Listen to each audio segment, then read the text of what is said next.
Mas é uma alegria muito grande estarmos de volta, irmãos, depois de um período de férias. E que férias, posso dizer, sem sombra de dúvida, a melhor férias, ou as melhores férias da minha vida. E quero mandar um abraço especial, se os irmãos me permitem, lá para Juazeiro do Norte, para minha netinha, Agatha, que está ali participando do culto, com certeza, junto com a mãe Leilane. E também quero agradecer aos irmãos pelas orações. Nós estávamos participando do culto online, e fomos testemunhas do cuidado, das orações, das felicitações dos irmãos. Antes de viajarmos, Rejane foi acometida de Covid, tivemos que retardar um pouco a nossa ida até ali, mas o nosso Deus é Deus tão misericordioso e bondoso, que existia a possibilidade da nossa netinha nascer, mas exatamente no dia que nós chegamos pela manhã, e ela nasceu à noite. Tudo isso é graça e misericórdia da parte do nosso Deus. Uma alegria muito grande estar de volta com os irmãos e saber que o Senhor nos sustentou durante todo esse tempo. E uma alegria poder hoje ser o mensageiro de Deus para aquilo que Deus colocou em meu coração. E eu quero convidar os irmãos a abrirem as suas Bíblias.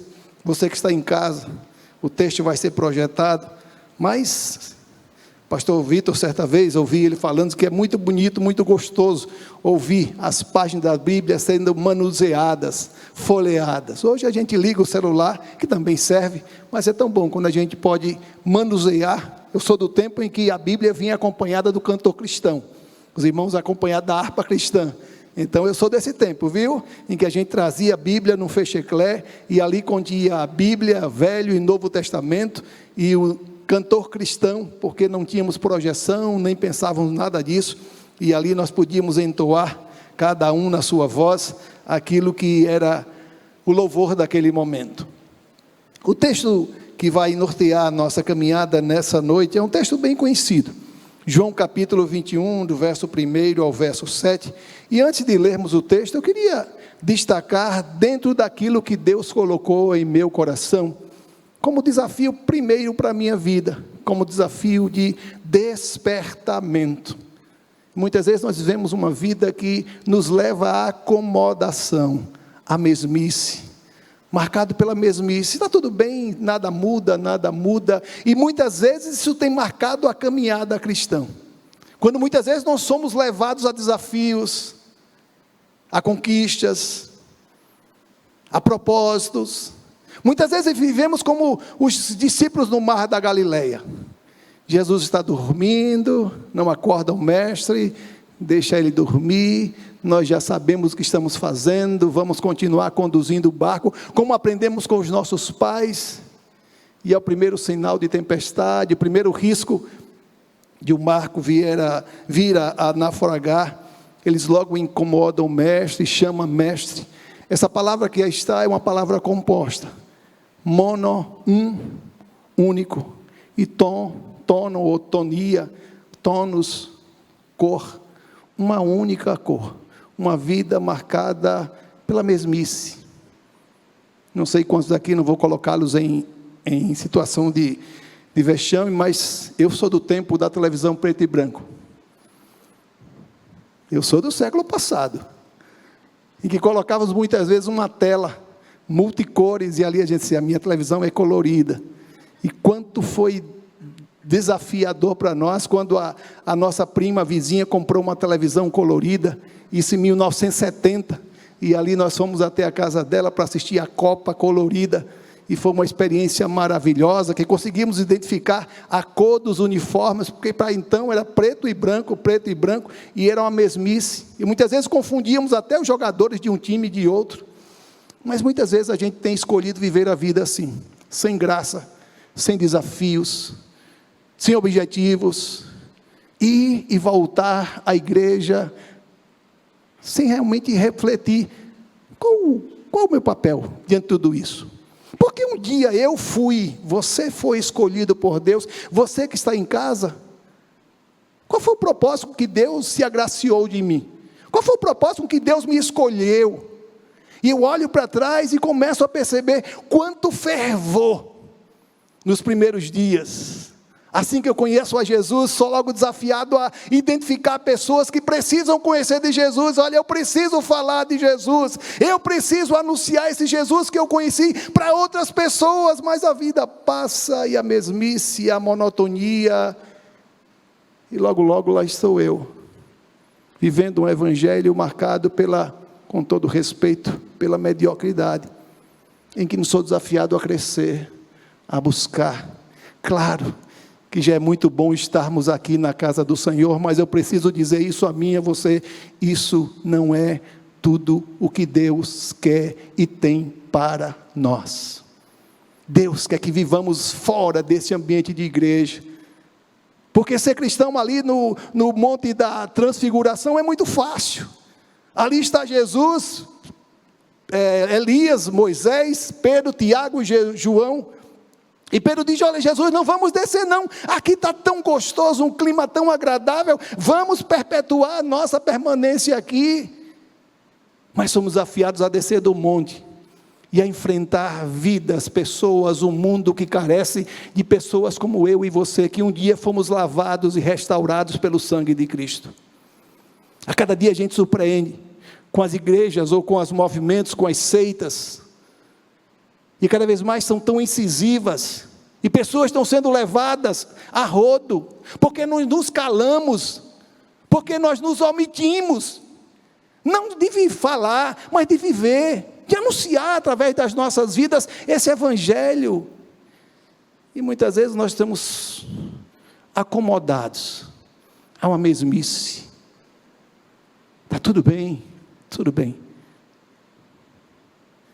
E não encontramos ministérios da igreja, tantas oportunidades de serviço no meio da igreja. Ah, pastor, essa igreja é muito grande e todo mundo já faz tudo. Não, tem um espaço para mim, para você, quem sabe está em casa, que um dia foi alcançado pela graça de Jesus, e está sendo desafiado a colocar as mãos no arado, e a viver de maneira intensa esse evangelho, para que as pessoas à nossa volta possam conhecer Jesus. E essa é uma experiência que os discípulos viveram, e ninguém está isento, ninguém está livre de viver, porque não podemos nos acomodar na vida cristã. A vida cristã precisa ser viva. Foi assim que Jesus nos convidou, para sermos salvos, para sermos luz, para sermos instrumentos de transformação. Não posso me acomodar, e quero desafiar cada um de nós a rever, onde eu parei, onde foi que eu comecei a dirigir com o freio de mão puxado, onde foi que eu comecei a diminuir a velocidade, e volto os meus olhos para trás, e percebo quanto fervor, quanta alegria, quanto amor, mas o tempo passa, e a gente só consegue ver muitas vezes isso na vida dos novos convertidos, pessoas que chegam à nossa igreja, aceitam a Jesus, mas infelizmente, logo são impactados, ou são levados a viver essa mesmice, culpa de nós mesmos, porque não colocamos desafio dentro da vida cristã. Mas vamos ao texto, João capítulo 21, versos 1 a 7, eu vou estar lendo na Nova Versão Internacional, e os irmãos vão poder acompanhar as suas Bíblias, o texto vai ser projetado, mas nem por isso deixe de abrir sua Bíblia, ligar o seu celular, marque, destaque, algo, quem sabe um texto que chamou a sua atenção, com certeza Deus vai usar desse mesmo texto, para que você possa anunciar do Evangelho a alguém, durante essa semana. Isso vai estar tão fresquinho na minha mente.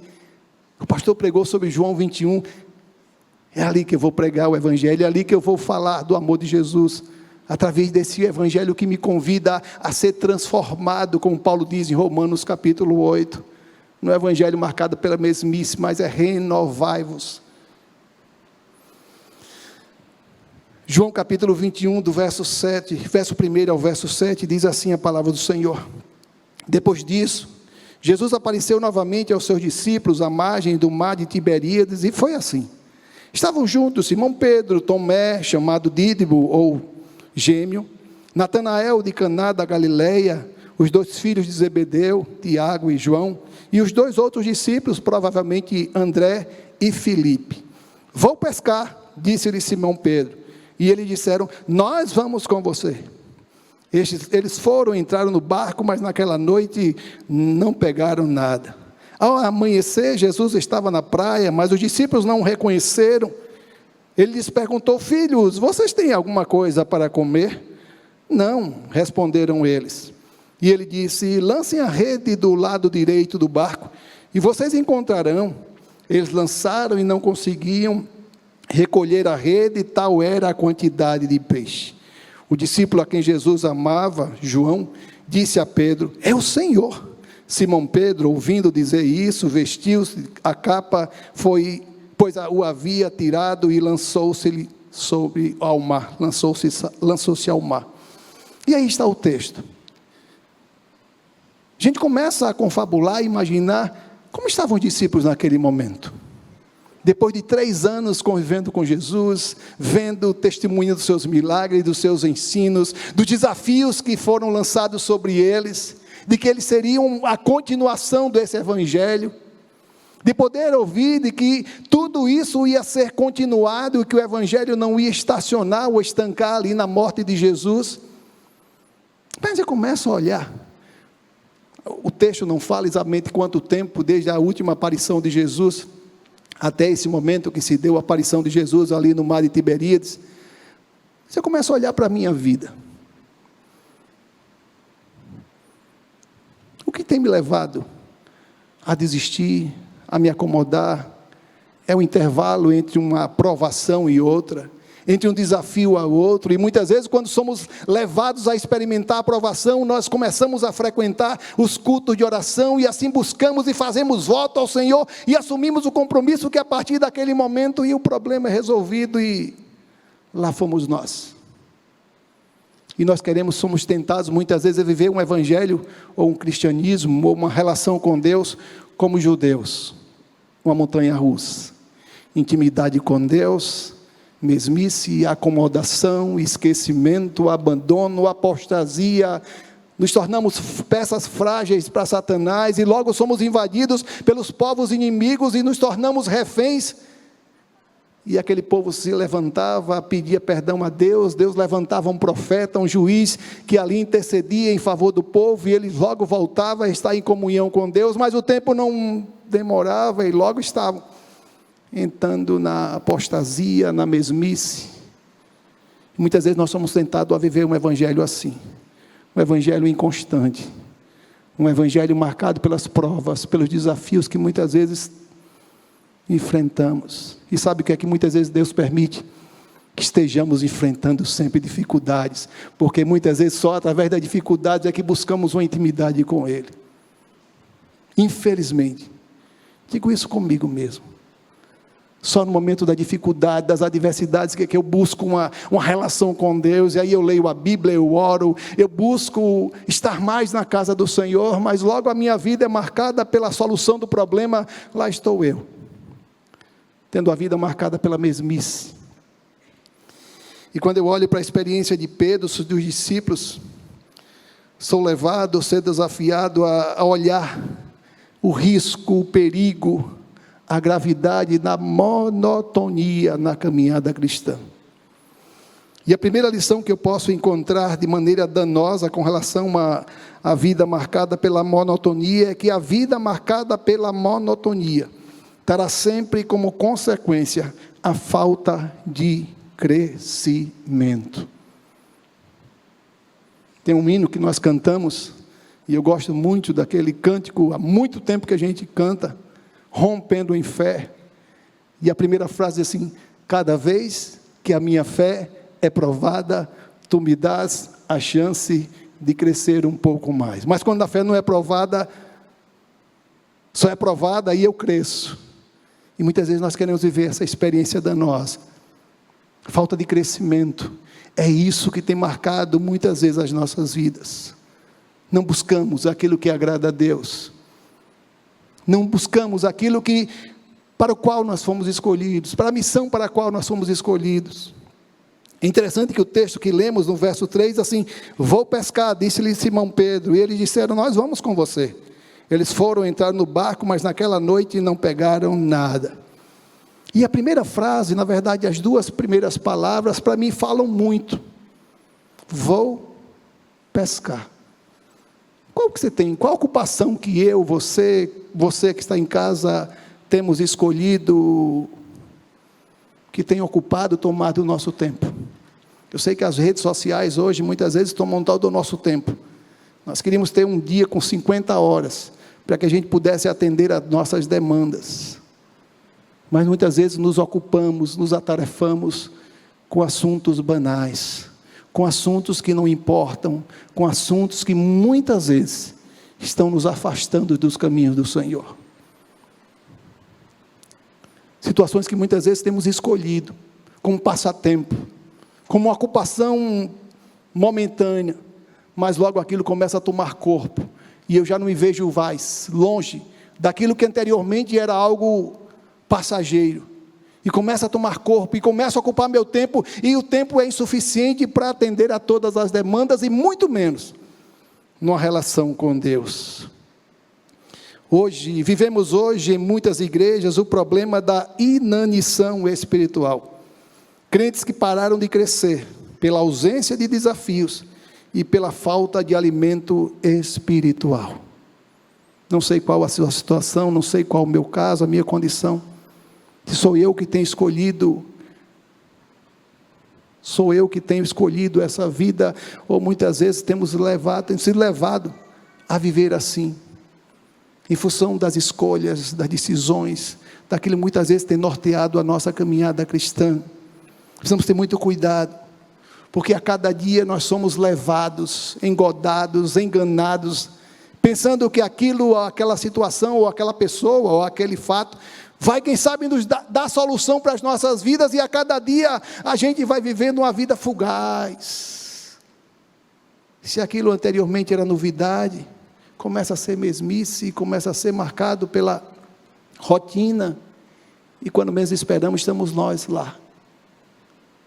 Como disse no início, é claro que estar aqui na casa do Senhor, isso já é um grande passo. Como diz o salmista, prefiro estar à casa do meu Deus do que habitar nas tendas da perversidade, mas eu preciso dizer isso a mim e a você, e isso não é tudo.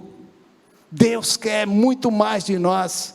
É como temos um celular, o último modelo, ultra, pó, mega, super, mas o que é que você faz com ele? Eu apenas ligo, recebo mensagem, ou seja, nada. De que vale um celular tão potente em minhas mãos, se eu não consigo utilizar todos os recursos que ele tem? Por que, como cristão, eu não sou desafiado a viver a intimidade com Deus, naquilo que Deus espera de cada um de nós? Eu sei que é difícil, sim, é difícil, mas evangelho é desafio. Jesus disse, olha, o mundo ama quem ele ama, eu estou convidando a vocês a amar quem vos odeia, a orar pelos que vos perseguem, a abençoar quem vos amaldiçoam. Foi para isso que nós fomos convidados. Nenhum de nós foi enganado, imaginando que o evangelho fosse uma vida de sombra e água fresca. Não. Evangelho, como disse o pastor Antenor, perdão pela manhã, é tomar a cada dia a nossa cruz e seguir Jesus. É abraçar o discipulado, é não ter férias. Precisamos ter muito cuidado, irmãos, porque o inimigo das nossas almas, ele não tira férias.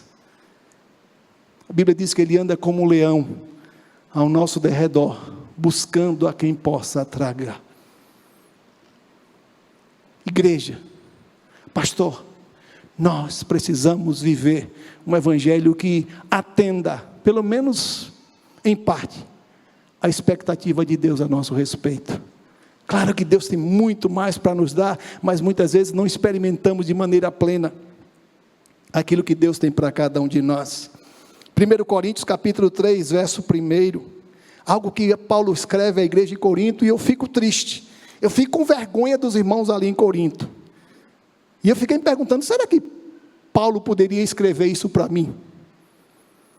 Irmãos, não lhe pudes falar como espirituais, mas como a carnais, como a crianças em Cristo. E ele continua dizendo, olha, comidas sólidas lhes dei, mas vocês não puderam, por isso eu tenho que voltar a lhes dar novamente o leite, a serem crianças indefesas, crianças marcadas pela incerteza, Crianças que vocês estão sempre necessitando de alguém que sustenta pelas suas mãos, para que vocês não caiam, para que não errem o caminho. Que preciso dizer uma coisa a você e a mim mesmo. Eu não quero. O Espírito Santo é minha testemunha, que você saia daqui, que nós saímos daqui com a consciência pesada, mas com o desafio de ser muito melhor do que eu fui ontem, de buscar a cada vez mais uma vida que agrade a Deus, uma vida que incomode aqueles que estão à nossa volta, que não conhecem Jesus.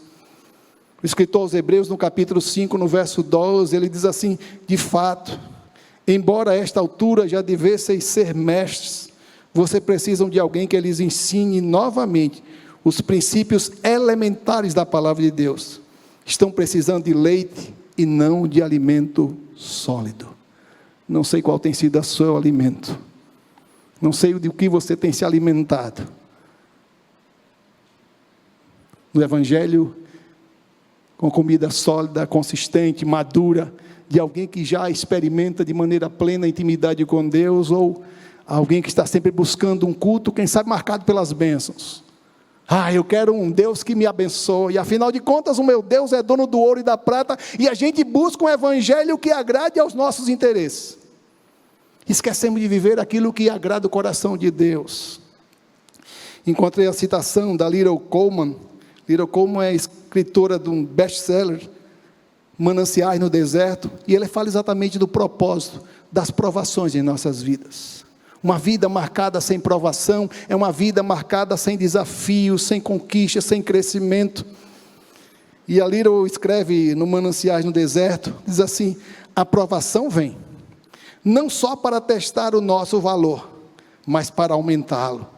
O carvalho não é apenas testado nas tempestades, mas enrijecido por elas. É para isso que as provações nos alcançam. Quem diz com muita propriedade disso é Tiago, lá no capítulo 1. Deus a ninguém tenta, mas somos provados, para que cada vez mais nos tornemos parecidos com Jesus, para que cada vez mais o Evangelho seja conhecido através das nossas vidas, através do nosso testemunho. Encontro uma segunda verdade, uma segunda lição dentro do texto que lemos, ainda dentro do risco, do perigo, da maneira danosa da monotonia. A vida cristã marcada pela monotonia terá sempre como consequência a falta de compromisso. Se a monotonia provoca a falta de crescimento, ela também provoca a falta de compromisso. Não quero não. E a maior dificuldade como igreja de Jesus Cristo, que muitas vezes nós enfrentamos aqui em nossa igreja, é quando chega o final do ano. Pastor Roberto tem uma orientação que quero repetir para os irmãos. Por gentileza, não utilize o cotovelo como forma de identificar alguém. Por favor, não quero causar nenhum desconforto. Mas o maior desafio para nós, como igreja de Cristo, é quando chega o final do ano e precisamos identificar aqueles que irão compor as nossas comissões. Não tem gente melhor que eu. Tem gente que vai fazer melhor do que eu, tem gente que consegue desenvolver muito melhor do que eu, e nos acomodamos a viver um evangelho marcado pela frequência aos cultos. Não trabalho na recepção, na introdução, no berçário, nas finanças, não. Eu quero apenas ficar sentado aqui, levantar, cantar e orar, e entendo que isso já é tudo. Não. Compromisso assumimos com o nosso Deus. Quando um dia aceitamos a Jesus e fomos capacitados com os dons do Espírito Santo. E o texto que lemos ainda no verso 3, é tão belo como a palavra do Senhor, a gente pode esmiuçá-la. Pode encontrar outras e outras lições apenas dentro de um verso. Verso 3. O texto diz: vou pescar, disse-lhe Simão Pedro, e eles disseram: nós vamos com você. E esses foram entrar no barco, mas naquela noite não pegaram nada. E eu queria destacar essa primeira frase: vou pescar, disse-lhes Simão Pedro. E eu entendi que isso aqui é de grande valia para nós. Quem disse não foi João, ainda que tinha o seu papel dentro dos discípulos. Quem disse não foi André. Quem afirmou isso foi Pedro, o chamado líder dos discípulos. Aquele que, quem sabe, tomou avante o compromisso de ser um batalhador. Disse-lhe Simão Pedro. Alguém que eu esperava tanto que pudesse dizer, não, vamos voltar, vamos fazer, vamos trabalhar, vamos colocar em prática tudo aquilo que Jesus nos ensinou. Não, eu vou pescar. E muitas vezes aquele que foi o líder, aquele que precisava ser o referencial, é exatamente esse, que dá sinais de acomodação, fraqueza, desafios que não são experimentados na vida cristã. E quando eu olho para trás, consigo imaginar toda a inconstância da vida de Pedro. Lembra quando Jesus estava anunciando que o Filho de Deus haveria de ser entregue e morreria o terceiro dia, e Jesus disse, olha Jesus, não, está louco, só se esses aqui te traem, porque eu não vou largar a mão do Senhor, se necessário até com a minha própria vida eu vou defender o Senhor, eu não vou permitir que o Senhor vá até a cruz. E Jesus naquele momento diz, olha para trás de mim Satanás, porque essa não é vontade de Deus, mas é a vontade do inimigo das nossas almas. E aquele Pedro ousado, destemido, que quando Jesus é preso, ele puxa da espada para defender o seu mestre. O próprio Pedro experimentou momentos idênticos a este, quando da prisão de Jesus. Cadê o Pedro? Marcos capítulo 14, verso 54. Pedro seguiu de longe até o pátio do sumo sacerdote, sentando-se ali com os guardas, esquentava-se junto ao fogo. Cadê aquele Pedro?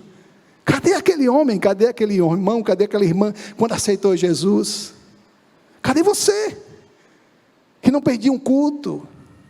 Pastor, a pandemia agora, e tudo é culpa da pandemia. Seu lugar é aqui.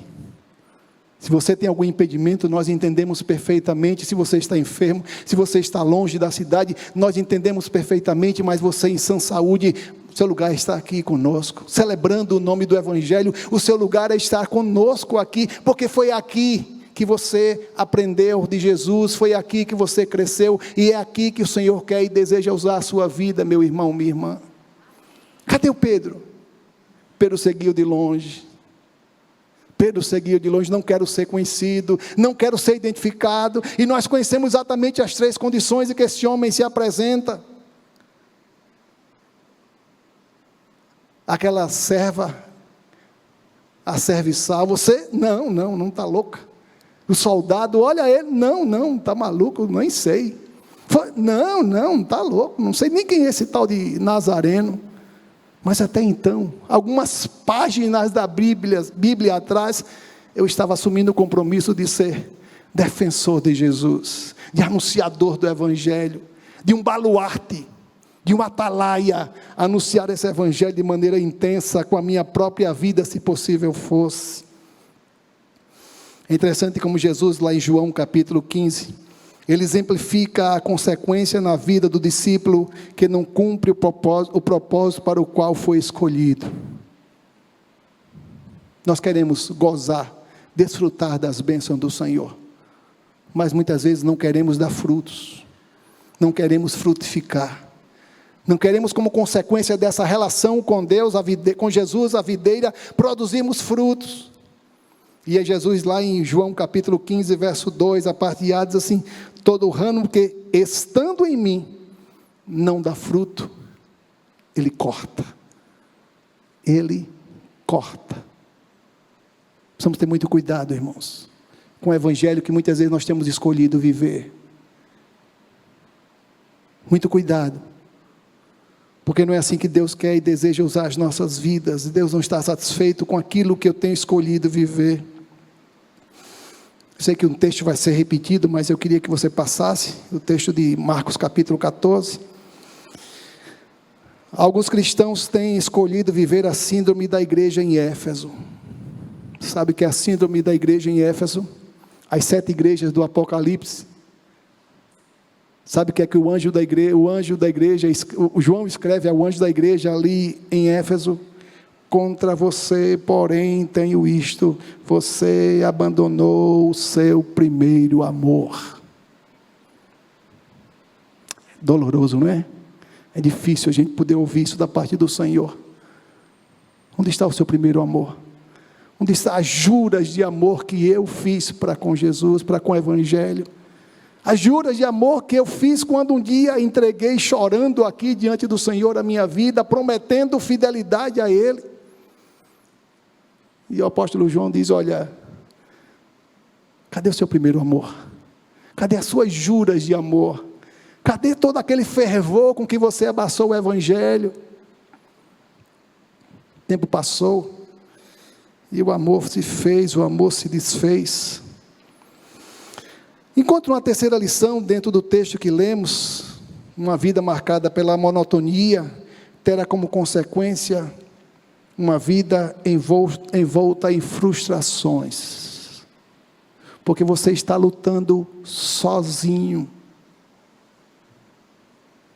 Você está lutando sozinho, porque você imagina que sabe. E quando criança, muitas vezes nós vamos ajudar, aquela criança está manuseando, quem sabe, um objeto, e ela já olha para a gente assim: eu sei o papai, eu sei o, sabe não, mas faz parte da minha maturidade. Eu não sei hoje, mas amanhã eu sei, já vou. E no Evangelho a gente precisa ser sempre dependentes e carentes da graça de Deus, da ação de Deus. Mas muitas vezes nós imaginamos que somos independentes, e agora eu posso alçar voos, agora eu posso caminhar com as minhas próprias pernas. Cuidado, porque quando nos tornamos mais vulneráveis da ação do inimigo em nossas vidas, quando a nossa vida está mais fadada a viver, experimentar frustrações, porque já não estou mais contando com a presença do Mestre ao meu lado. É interessante quando experimentamos desse momento. A Bíblia diz assim lá no versículo 3, vou pescar, disse-lhe Simão Pedro, e eles disseram: nós vamos com você. Eles foram, entraram no barco, e naquela noite não pegaram nada.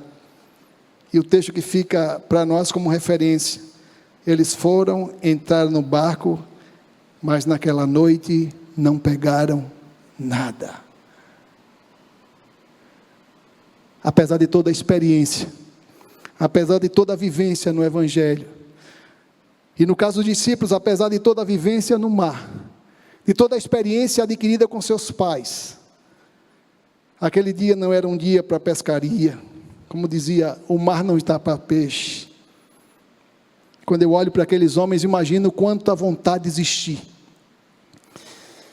E aí começa a imaginar que a frustração começou a tomar conta dos discípulos, quando pescam durante a noite toda sem nada apanharem.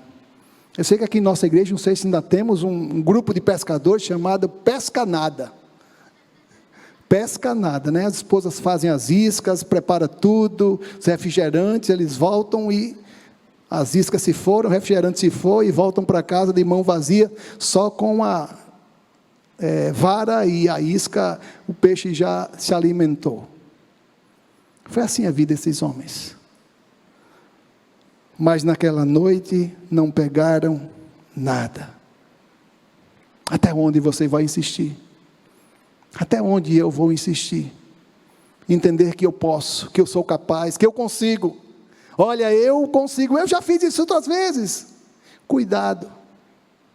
Na experiência do filho pródigo, é interessante que o texto, o relato lá de Lucas, quando ele fala que o filho saiu de casa, o relato de Lucas diz: para uma terra longe. Quanto mais longe eu estiver da casa de Deus, mais longe eu estou da comunhão com Ele, e mais demorada é a minha volta.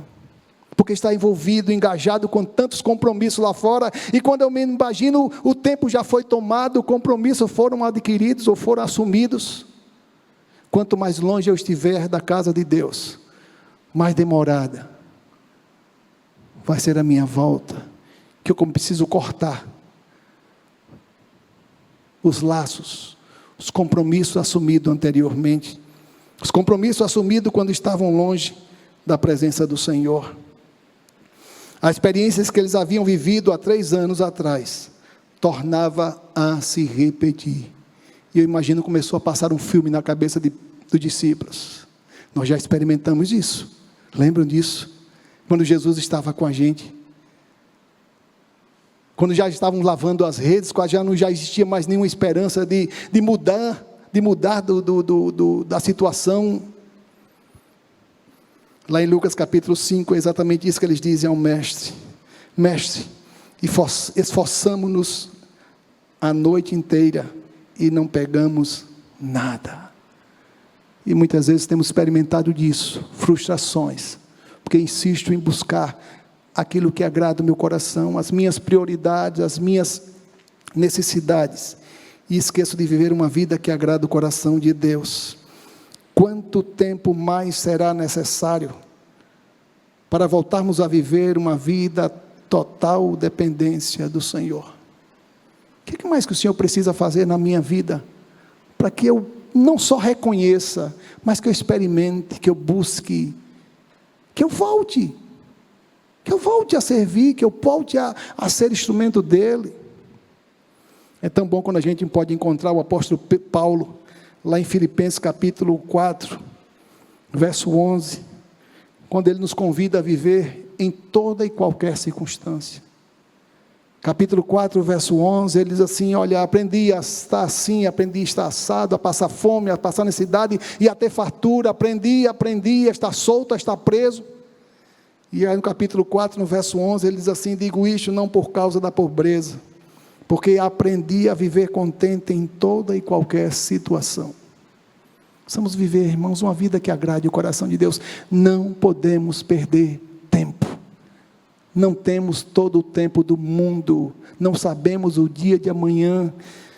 Algum tempo atrás, ouvi o testemunho de um missionário da Junta de Missões Mundiais, e ele vivia um grande trauma, uma grande tristeza no seu coração, porque segundo ele, transitando no ônibus por uma das avenidas daquele lugar onde ele ali estava, sentou ao lado dele uma jovem, e ele tentou iniciar o diálogo com aquela jovem, mas não deu continuidade, e aquela jovem se foi. Dias depois ele descobriu que aquela jovem que havia sentado ao lado dele, estava morta. E ele olhou para si e disse: meu Deus, por que não falei de Jesus para ela?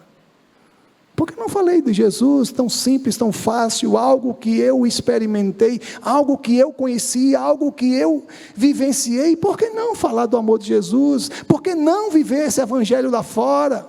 Eu sei que é um grande desafio, sim, claro que é desafio. Nós precisamos ter em mente, irmãos, não podemos perder de vista, porque foi essa missão que o Senhor nos confiou. Mas eu quero terminar com a quarta e última lição. A vida marcada pela monotonia será restaurada quando voltarmos a obedecer à vontade de Deus. Simples, mas um grande desafio que recai diante de nós. Conhecer, isso talvez seja mais fácil, muito mais fácil, mas o desafio de colocar a obediência acima de tudo. O verso 6, parte A, diz assim: Jesus disse: lancem a rede do lado direito do barco e vocês a encontrarão. Será que eu estou disposto a abrir mão da minha vontade, dos meus conceitos, das minhas certezas, e colocar isso diante do Senhor? Olha, lancem do outro lado. Quando eu olho para a experiência de os discípulos, percebam que os discípulos até aquele momento não haviam reconhecido Jesus, mas atenderam prontamente a sua ordem. Até onde? Até quando eu vou continuar lutando sozinho? Até quando você vai se iludir, pensando que pode conseguir alguma coisa sem Jesus? Precisamos ter em mente, irmãos, que evangelho é compromisso diário com Deus. E a parte B do versículo 6, e eles lançaram e não conseguiam recolher a rede, pois tal era a quantidade de peixe. Antes eu tivesse obedecido, antes eu tivesse experimentado da obediência, não teria passado a noite em claro pescando. Precisamos ter muito cuidado, para que a gente não possa se arrepender, por tudo aquilo que o Senhor tem colocado diante de nós como desafio, hoje. O profeta disse: hoje ouvides a voz do Senhor, não endureçais os vossos corações. Lembro de uma citação do pastor Pascoal Piragini, pastor da primeira igreja batista em Curitiba, ele falando exatamente dessa experiência dos discípulos, lançado do lado direito, e ele disse: a distância entre o sucesso e o fracasso é, muitas vezes, apenas da largura de um barco. Por que você insiste em lançar do lado esquerdo? Por que você insiste em lançar diante daquilo que não há vontade? Por que você insiste em investir, em dedicar naquilo que não é a vontade de Deus? Simples. Mudança de atitude. E quero terminar com uma ilustração muito interessante, talvez irmãos conheçam, mas que fui buscar lá nos meus manuscritos, lá nos meus papiros, mas que muito fala dessa experiência da vida cristã, quando somos tentados a viver a monotonia. E precisamos ter muito cuidado, porque a monotonia vicia e nos torna reféns daquilo que escolhemos como sendo prioridades. Se os irmãos me permitem, quero ler um texto um tanto longo, mas que fala exatamente dessa necessidade de rever nossos valores, nossas prioridades. E o tema da ilustração é peixe fresco.